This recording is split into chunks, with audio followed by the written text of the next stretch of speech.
लोक खूप छान प्रकारे स्वागतही करतात. विरोधकांची भीती आहे म्हणून एवढं फिरणं. भीती कसली? विरोधक हे आत्ता सत्तेत आलेत. हम्म. आपण सत्ता नसतानाही कामं केलेली आहेत. जे आपले विरोधक आहेत त्यांनी जो होम मिनिस्टरला जो खर्च केला, हो. तो जर त्यांनी एखाद्या गावामध्ये केला असता, एखादी शाळा किंवा हॉस्पिटलमध्ये खरंय. केलं असतं, त्या झाल्या असत्या ना, तर गावातील लोकांनी त्यांना फुल सपोर्ट केला असता, जसं नानांना करतायत तसे. खरंय. जनतेसाठी जो आजपर्यंत तुम्ही वेळ दिलेला आहे त्यावरती तुम्हाला असं वाटतंय की जनता तुम्हाला निवडून देणार? 100% कारण आपण एकाच क्षेत्रामध्ये काम नाही केलेलं, आपण भरपूर क्षेत्रांमध्ये काम केलेले आहे. त्याचा वावर जास्त वाढलेला आहे. 3 पिंजऱ्यांची उपलब्धता आपल्याला करता आलेली आहे. रात्रीची लाईट होती पण नानांनी ती दिवसा करून घेतली. आजपर्यंत तसा जर विचार केला आपण तर कोणत्याही आमदार खासदारांना त्या गोष्टी जमल्या नाहीत, ते नानांनी केलं. मला सांगा, ज्या लोकांनी देवदर्शन आणि होम मिनिस्टर काढलेले, त्याच्यासाठी किती पाण्यागत पैसा वापरलेला आहे त्याच्यासाठी. तोच जो पैसा ह्या 6 गावांच्यात त्यांनी जर एखाद्या ठिकाणचं रोड, हॉस्पिटल, शाळेचं जर काम केलं असतं तर किती फायद्याचं झालं असतं. आळंदी सारख्या ज्या गावामध्ये हॉस्पिटल नाहीये, स्कूलचं नियोजन नाहीये, 1-2 कोटी एका ट्रिपला गेलेले आहेत त्यांचे. बरोबर. मग ते जे एका कोटी जर एका गावामध्ये जर सामाजिक कार्य केलं असतं तर लोकांनी त्यांना ताकद दिली असते ना. खरंय. मला सांगा, रस्ता, पाणी, आरोग्य, शाळा यापैकी कुठली मूलभूत गरज तुम्हाला सगळ्यात जास्त महत्वाची वाटते? मला तर ह्याच्यातल्या सगळ्याच मूलभूत गरजा वाटतात. आता जरी रस्त्याचं विचारलं तर रस्त्याला जर खड्डे पडलेले असतात, त्याच्यात जर आपण प्रवास करताना एखादा ऍक्सिडेंट झाला तर त्याच व्यक्तीला त्याची किंमत कळते. आपल्याला अजून कामं करायचेत, अजून सुधारणा करायचेत. सामाजिक कार्य करण्यासाठी पदच हवं असं काही नाही. तुम्हाला काय वाटतं, कशाने स्ट्रॉंग आहे तुमच्या समोरचा उमेदवार? हा, मी म्हणेल त्यांच्याजवळ भरपूर पैसा आहे, त्यामुळं ते घालवतात त्यांच्या परीने. आपण कष्टाने मिळवलेला पैसा आहे. आपल्या गटामध्ये 6 गावं आहेत, रोड भरपूर खराब आहेत, बऱ्याच सुविधा नाही आहेत. त्यासाठी काहीतरी आपण केलं पाहिजे असं मनाला सारखं टोचत होतं. पैसा की विकास कामं? पैसा आज आहे तर उद्या नाही. पैसा घेऊन मत करणं म्हणजे हे स्वतःला विकणं झालं ना. आपल्याला मनं जिंकायच्यात. लाईटची, रोडची, पाण्याची सगळ्या सोयी आपण केल्या पाहिजेत. नानांना निम्म्या रात्री कॉल आला होता, घरात पाणी शिरले. ताबडतोब गाडी घेतली, जास्तपर्यंत ते लोकांच्या गळ्यापर्यंत पाणी लागलं होतं. जेव्हा मी दुसऱ्या दिवशी जे व्हिडिओ पाहिले तेव्हा आमच्याही अंगावरती काटा उभारला होता. नानांनी असे असंख्य लोकांना मदत केलेली आहे. लोकांचं दुखणं तेच आपलं दुखणं असं असतं नानांचं. नमस्कार, मी मयुरी कराडे. मंडळी, महाराष्ट्रभर संपूर्ण जिल्हा परिषदांच्या निवडणुकांचं बिगुल वाजलेलं आहे आणि याच्यामध्ये 12 जिल्हा परिषदांच्या निवडणुका निवडणूक आयोगाने जाहीर केलेला आहे. यातही जर बघायचं गेलं तर पुणे जिल्ह्यावरती सगळ्यांचंच लक्ष लागलेलं आहे आणि या पुणे जिल्ह्यातील जो गट आहे, जिथे प्रतिष्ठेची लढाई सुरू आहे, आणि तो गट म्हणजे थेऊर आव्हाळवाडी गट क्रमांक 40. आता या गटामध्ये जर बघायला गेलं तर ज्यांनी केवळ आणि केवळ विकास कामांच्या जोरावरती लोकांची मनं आजवरती जिंकलेली आहेत, ते युवराज हिरामण काकडे आणि त्यांच्या पत्नी सौ पल्लवी युवराज काकडे आज आपल्या सोबत आहे. वहिनी, खूप खूप नमस्कार. नमस्कार. आणि आज आपण पॉडकास्ट करतोय. मला सांगा, गावभेट दौरे सुरू असतील आता? हो, कसे सुरू आहेत? खूप छान सुरू आहे. लोकांचा रिस्पॉन्सही खूप छान आहे. आजपर्यंत आपण केलेल्या कार्यांचा अहवाल तर त्यांच्यासमोर आहेतच, त्यामुळं रिस्पॉन्स खूप छान आहे. स्वागत वगैरे होत असतील? लोक खूप छान प्रकारे स्वागतही करतात. सातत्याने नानांना विचारत असतात की नाही का, हे काम, हे काम, ते काम. काही अडचणी असतात ते सांगतात. जे सोडवण्याचा प्रयत्न करता येईल ते तिथेच सोडवण्याचा प्रयत्न करतोय. आणि ज्या मोठे आहेत समस्या, अडचणी, त्या थोड्याशा निवडणुकी झाल्यावरती 100% होतील याचा विश्वास आपल्याला आहे. नक्कीच. आणि आम्ही सुद्धा जेव्हा लोकांमध्ये फिरलो, लोकांकडून सुद्धा त्यांची मतं जाणून घेण्याचा प्रयत्न केला ना, त्यावेळेस लोकांमध्ये सुद्धा खूप पॉझिटिव्ह वातावरण बघायला मिळतंय आणि लोक स्वतःहून येऊन सांगतात की नाही, नानांनी खूप छान काम केलेलं आहे. याच्यामध्ये आरोग्याची कामं असतील, रस्त्याची कामं असतील, अशी बरीचशी कामं केलेली आहेत असं लोकांचं म्हणणं आहे. पण आज मला तुमच्याकडून जाणून घ्यायचंय, आता गावभेट दौरे झाले, ठीक आहे, जर बघायला गेलं ना तर नाना सुद्धा पायाला भिंगरी लावल्यासारखे फिरत आहेत. बरं, तुम्ही सुद्धा त्यांच्या खांद्याला खांदा लावून सगळ्या गावांमध्ये गावभेट दौरे वगैरे करतात. का बरं एवढं पळणं? म्हणजे जनतेवरती विश्वास आहे म्हणून, की विरोधकांची भीती आहे म्हणून एवढं फिरणं? भीती कसली? विरोधक हे आत्ता सत्तेत आलेत. आपण सत्ता नसतानाही कामं केलेली आहेत. हम्म. सामाजिक कार्यांमध्ये नेहमी गोरगरिबांची सेवा करण्यातच आपलं आजपर्यंत. दिलेला आहे वेळ तुम्ही तर. हो. पण विरोधक जरी आता आले असले तरी खूप पॉवरफुली ते उतरलेले आहेत मैदानात. जर बघितलं तर देवदर्शन वगैरे हे जर आपण बघतोय, होम मिनिस्टर बघतोय, ते खूप पॉवरफुली उतरलेले आहेत. फक्त विकास कामांच्या जोरावरती तुम्हाला वाटतंय का इतकं सगळं होऊ शकतं? विकास कामांवरती आपल्याला लोकांची मनं जिंकता येतात. देवदर्शनाने मनं जिंकता येत नाही, तेवढी ताकद मिळत नाही. आणि देवदर्शनाच्या जे आपले विरोधक आहेत त्यांनी जो होम मिनिस्टरला जो खर्च केला, हो. तो जो त्यांनी एखाद्या गावामध्ये केला असता, एखादी शाळा किंवा हॉस्पिटलमध्ये खरंय. केलं असतं, तर लोकांना कधी पण अटॅक येतात. एखादी प्रेग्नेंट महिला असते, तिच्या डिलिव्हरीसाठी एक नाजूक काळामध्ये ज्या गोष्टी आपल्याला लगेच उपलब्ध गरजेच्या व्हायला असतात. पाहिजेत त्या झाल्या असत्या ना, तर गावातील लोकांनी त्यांना फुल सपोर्ट केला असता, जसं नानांना करतायत तसे. खरंय. त्याच्यामुळे नाही, मुद्दा बरोबर आहे. देवदर्शनाने वगैरे या सगळ्या गोष्टी होत नाहीत, पण कुठेतरी सपोर्ट मिळाला असता असं वाटत नाही तुम्हाला, की पूर्णपणे जनतेसाठी जो आजपर्यंत तुम्ही वेळ दिलेला आहे त्यावरती तुम्हाला असं वाटतंय की जनता तुम्हाला निवडून देणार? 100%. कारण आपण एकाच क्षेत्रामध्ये काम नाही केलेलं, आपण भरपूर क्षेत्रांमध्ये काम केलेले आहेत. जसं शाळांचा पुस्तक वाटप, पुस्तक वाटपाचा कार्यक्रम असेल, वीज पुरवठ्याचं काम असेल, रोड लाईनची कामं असतील, असे भरपूर शेतकऱ्यांची काही कामं असतात रखडलेली. मध्यंतरी बिबट्या सुद्धा सुटला होता. हो. बिबट्याच्या वेळेसही वन विभागाला सातत्याने कॉन्टॅक्ट करून कसे त्याच्या पिंजऱ्यांचा उपलब्धता करून देता येईल, शेतकऱ्यांना कसा दिलासा देता येईल, कसे रात्रीचं पाणी धरायचं म्हटलं एक मनात भीती असायची. त्यासाठी मग आपल्याला आपण ही शेतकरी वर्ग आहे, मग आपल्याला ही ज्या गोष्टींना सामोरे जायला लागते, मग त्यासाठी काय काय केलं पाहिजे हे आपल्याला कळतातच. करेक्ट. शेतीवरून आठवलं, ज्यावेळेस आम्ही गावांमध्ये फिरतो त्यावेळेस एका आजोबा होते आणि त्यांनी आम्हाला सांगितलं की पूर्वी आम्हाला रात्रीची वीज असायची शेतीसाठीची, जी आता दिवसा आहे, आणि त्याच्यामुळे त्यांची बरीचशी कामं सोपी झालेली आहेत. नानांचं पण त्यांनी नाव घेतलं. तो नेमका काय किस्सा आहे?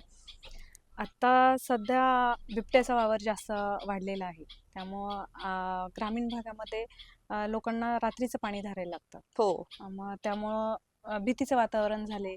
कधी कोणत्या साईडने बिबट्या येईल सांगता येत नाही. हो, ते तर आहे. आपणही शेतकरी आहेत, आमचेही सासरे वगैरे सगळे शेतामध्ये जातात, त्यामुळं काय प्रॉब्लेम आहेत त्याला फेस करावं लागतं, कोणत्या कोणत्या गोष्टींना फेस करावं लागतं हे सगळं त्यांना पण माहिती आहे शेतकरी असल्यामुळे. हो. त्याची जरा प्रॉब्लेम पाहून मग लगेच नानाने वन विभागांना फोन केला आणि जेवढ्या पिंजऱ्यांचा उपलब्धता करता येईल तसे 3 पिंजऱ्यांची उपलब्धता आपल्याला करता आलेली आहे. बरोबर. रात्रीची लाईट होती, पण नानांनी ती दिवसा करून घेतली. आजपर्यंत तसा जर विचार केला आपण, तर कोणत्याही आमदार खासदारांना त्या गोष्टी जमल्या नाहीत, ते नानांनी केलं. त्याच्याबद्दल जे आपला ग्रामीण भाग आहे, शेतकरी विभाग आहे, त्यांना सगळ्यात खूप मोठा दिलासा नानांनी दिलेला आहे, त्याचं खूप कौतुक करतात.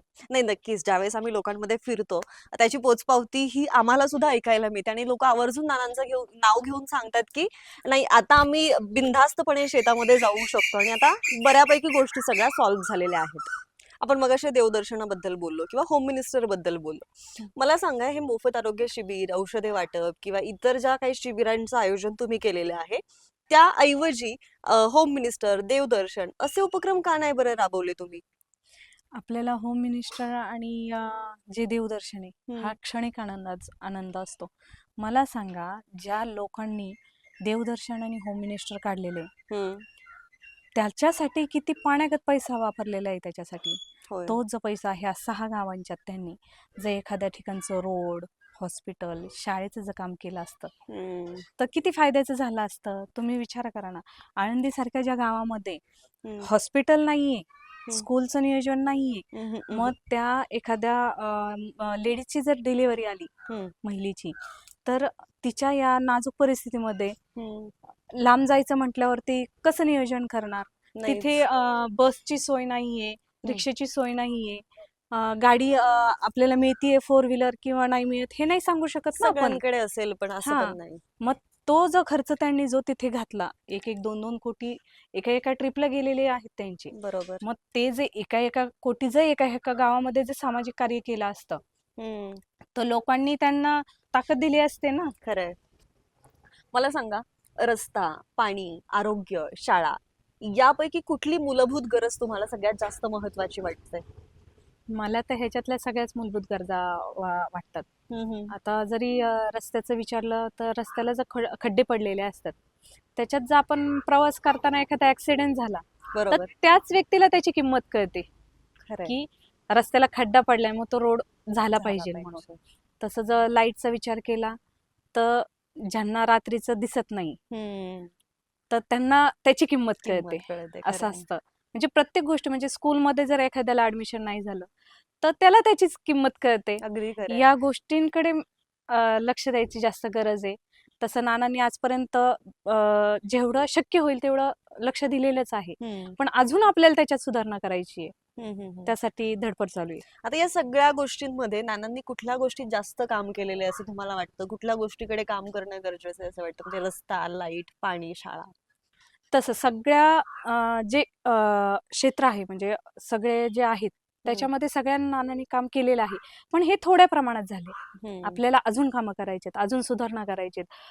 बऱ्याच ठिकाणी रोड नाही आहेत, आळंदीसारख्या बऱ्याच भागांमध्ये रोड नाही, वस्त्यांमध्ये जायला रोड नाही आहेत, हॉस्पिटलची सोय नाहीये, अजून बऱ्याच ठिकाणी लाईटची पण सोय नाहीये. अजिबातच नाही हा, ग्रामीण भागामध्ये. ग्रामीण भागामध्ये तो जास्त प्रॉब्लेम आहे. तरी बऱ्यापैकी सॉल्व्ह केलेला आहे नानांनी ना, अजून गरज आहे त्याची.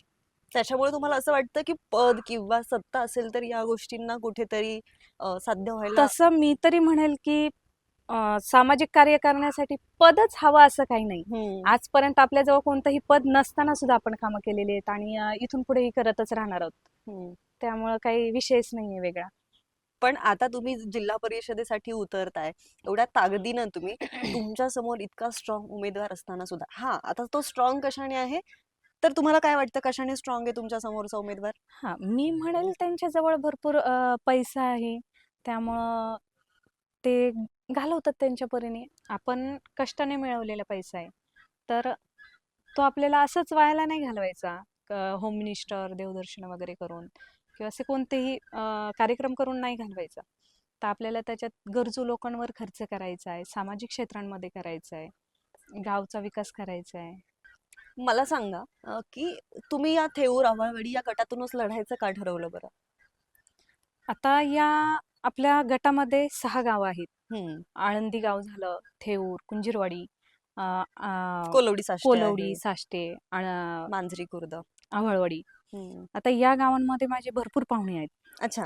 त्यामुळे माझं त्यांच्याकडे सारखं सातत्याने येणं जाणं राहतं. मग आता येणं जाणं राहतं तर ते रोड भरपूर खराब आहेत, बऱ्याच सुविधा नाही आहेत. त्यासाठी काहीतरी आपण केलं पाहिजे असं मनाला सारखं टोचत होतं. मग त्या हिशोबाने मी ठरवलं की या भागातनच आपल्याला लढायचं आणि या भागासाठीच आपल्याला काम करायचं. मला सांगा, तुम्हाला काय वाटतं निवडणूक कशाच्या जोरावरती जिंकता येते, पैसा की विकास कामं? पैसा आज आहे तर उद्या नाही. विकास कामं केली तर ते आयुष्यभर आपल्याला समोर दिसतात. खरंय. पैसा किंवा कार्यक्रम हे क्षणिक असतात, ते आपल्याला आयुष्यभर पुरत नाही. खरंय. रस्ता, लाईट, शाळा, मग तुम्हाला असं वाटतं की हे करून निवडणूक जिंकता येते? काही केलं तरी सामाजिक कार्य आहे ते, आणि आपण लोकांसाठी कार्य करतो हे महत्वाचं आहे. पण निवडणुकीत पैसा बोलतो असं म्हणतात, म्हणजे सगळेच असं म्हणतात की निवडणुकीमध्ये पैसा बोलतो. याबद्दल तुम्हाला काय वाटतं? पैसा घेऊन मत करणं म्हणजे हे स्वतःला विकणं झालं ना. आपल्याला तसं नकोय. आपल्याला मनं जिंकायच्यात, आपल्याला स्वतःला विकायचं नाही. आणि मग काय वाटतं की मनं जिंकण्यासाठी काय केलं पाहिजे? सामाजिक कार्य, विकास कामं, जे गरजू आहेत, गरज आहे समाजाला, लाईटची, रोडची, पाण्याची, सगळ्या सोयी आपण केल्या पाहिजेत.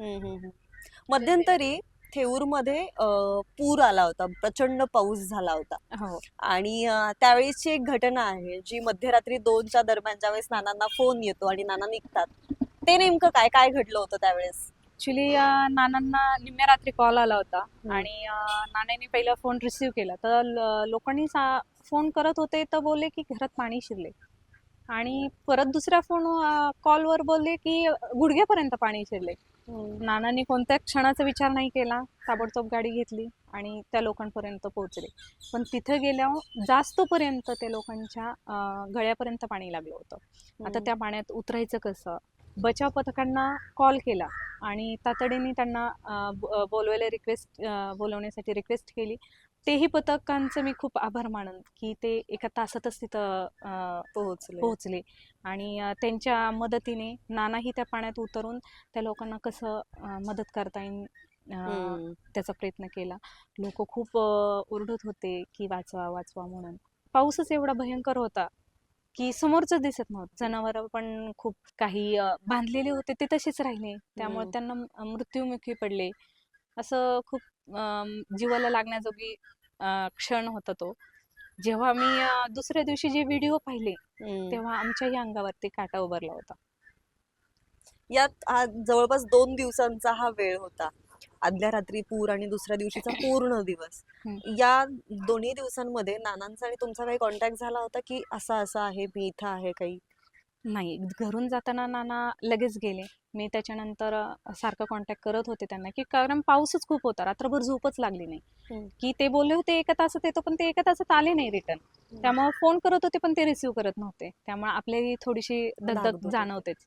त्यात खालीही आमचे तात्या आई सारखे विचारायचे, अरे नाना आला का? म्हटलं ते अजून काही आले नाही. सकाळी आले नाना, पण काहीच बोलले नाही, खूप शांत होते. कारण तिथली परिस्थिती पाहून कोणाला शब्दच फुटत नव्हते ना. मग आले, फ्रेश झाले, थोडं निवांत बसावं म्हटलं, पण त्यांना काही ते राहुलं नाही. कारण बरेच लोकांचं फक्त आपण जे घातलेले जे कपडे त्याच्यावरतीच ते तिथं होते. तर त्यांचं खाण्याचं नियोजन म्हणा, आता ज्या आपल्याला मूलभूत गरजा असतात, अन्न वस्त्र निवारा, आपण पहिल्यापासून ऐकत आलेलेच आहे आणि त्या आहेतच. तर त्या गोष्टी त्याही राहिल्याच नव्हत्या ना त्यांच्याजवळ. मग त्यांना कशा पुरवता येईल यासाठी ते लगेच रिटर्न गेले. त्यांच्यासाठी काही योग्य गोष्टी करता येईल तेवढा सगळा प्रयत्न केला. खाऊ वगैरे पोहोचवलं तर तिथे? हो, खाऊ वगैरे सगळ्याचं नियोजन केलं होतं आणि त्यात परत वरून जे पूरग्रस्त लोक आहेत त्यांच्यासाठी 50,000ची निधी उपलब्ध लगेच त्यांनी करून देण्याचे प्रयत्न त्यांनी लगेच केले. आजवर जसं नानांचं या इकडे काम आहे तसंच आरोग्य क्षेत्रामध्ये सुद्धा भरपूर काम आहे. कोणाचं ऑपरेशन असेल, कोणाला काही गरज लागली, कोणाचं बिल मोठं झालं असेल जिथे पैसे नाहीयेत, अशी कामं असतील तर लोक नानांना आवर्जून फोन करतात, हक्कानं फोन करतात. काय वाटतं तुम्हाला, गरजू लोकांसाठी नानांनी जी काही मदत केलेली आहे त्या लोकांचा आकडा कुठेपर्यंत पोहोचला असेल आतापर्यंत? आता तसा आकडा तर आपल्याला सांगता येणार नाही, कारण नानांनी असं 1 किंवा 2घांना मदत नाही केलेली, की नानांनी असे असंख्य लोकांना मदत केलेली आहे की त्याची आपण नोंद नाही ठेवत. आपल्याला त्याची गरजही लागत नाही. असे काही किस्से किंवा अशा काही गोष्टी घडल्या असतील ना की फोन आलाय नानांना, असं असं आहे, काम करशील का? आरोग्याच्या बाबतीत काय काही आठवतात गोष्टी? तसे तर सातत्याने चालूच असतात. रात्रीचे 2-3 कॉल तरी सहज म्हटलं तरी होतात. त्यात काही शंकाच नाहीये. आणि नानांना फोन आला की लगेच ते पुढच्या प्रोसेस सुरू करतात. ह्याला फोन कर, त्याला फोन कर. काही कमी आपलं पेशंट आले, लगेच ऍडमिट करून घ्या.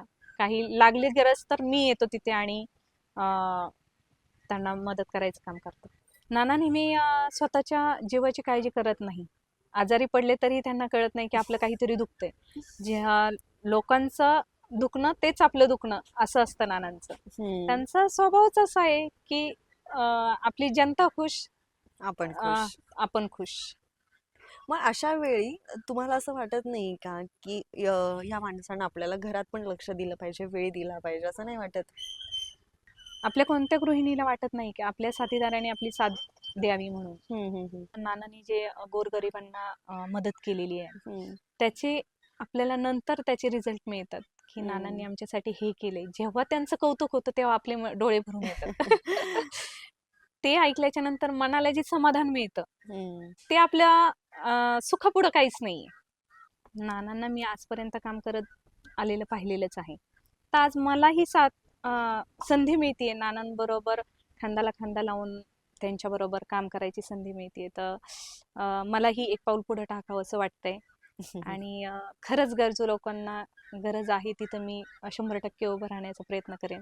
मला एकच गोष्ट सांगावीशी वाटते की तुम्ही जो उमेदवार निवडसाल तर त्याचा आधी सामाजिक कार्यात केलेला अहवाल पडताळणी पाहावी आणि मगच वोट करावा. जे आपले विरोधक आहेत त्यांनी काही कामं केलेत, आपण काही कामं केलेली आहेत.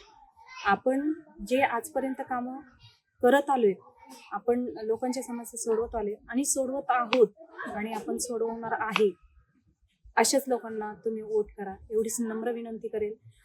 नानांनी आजपर्यंत जसं आपण आपला ग्रामीण भाग आहे, ग्रामीण भागामध्ये जसं आपण बी पेरायचं काम करतो तसं नानांनी आजपर्यंत सामाजिक कार्यामध्ये बी त्यांचं पेरलेलं आहे. तर त्याला जे खत पाणी जे आपण घालतो तर तसं तुम्ही सर्वांनी त्यांना आधार द्यायचं काम करा आणि जर तुम्ही जेवढा आधार देसाल तेवढा ताकदीने नाना पुढं सामाजिक कार्य करतील. जसं आपण झाडाला जास्त खत पाणी घालतो तसं झाड मोठं होऊन फळं देतं, तसं नानांनाही तुमचा जेवढा सपोर्ट मिळेल त्या हिशोबाने आपले या गावांमध्ये सामाजिक कार्य होणार आहेत याबद्दल तीळ मात्रही शंका नाहीये.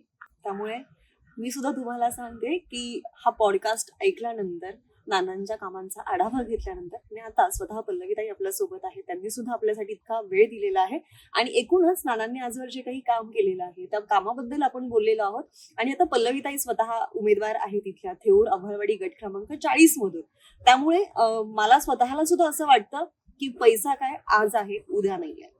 तुमच्या गावातला, तुमच्या गटाचा विकास महत्वाचा आहे आणि जो माणूस विकास करतो, जो माणूस कामाचा आहे, तुम्ही त्याला निवडून द्याल ही आशा आणि अपेक्षा दोन्ही सुद्धा. बाकी हा पॉडकास्ट कसा वाटला, ताईंच्या कामाबद्दल, नानांच्या कामाबद्दल तुमचं काय मत आहे खाली कमेंट बॉक्समध्ये जरूर कळवा आणि पाहत राहा. धन्यवाद.